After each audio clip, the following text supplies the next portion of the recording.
buon pomeriggio a tutti, Casa Galax, oggi è giovedì e siamo qui sempre con la preghiera di state a casa, stiamo a casa e come dice il mio amico, il grande piccolo Davide, il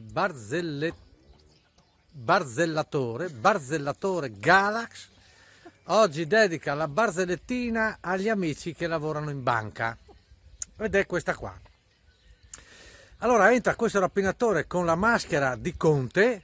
Allora, quando era Renzi aveva la maschera di Renzi, ogni governo che passa entra questo con la maschera di Conte, tutti contro il muro, via, tutti contro il muro, tac, rapinato, prende il bottino, scappa, mentre scappa inciampa, cade, gli scappa la maschera, tutti i soldi per terra, la gente un po', sai, quando cade uno si mette a ridere, questo qua si incazza, va dal primo e fa: tu mi hai riconosciuto, mi hai visto in faccia? Sì, prende la pistola, pam, copato. Arriva un altro: tu mi riconosceresti?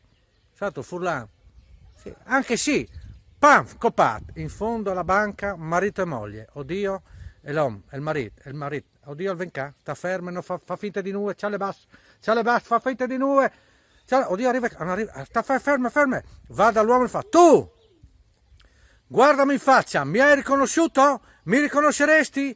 Lui alza lo sguardo e fa: no, che io ho una catarata che non vedo un cazzo, ma mia moglie ti ha visto sicuro. Signori, Casa Galax, une robe vergognosissime. Berto,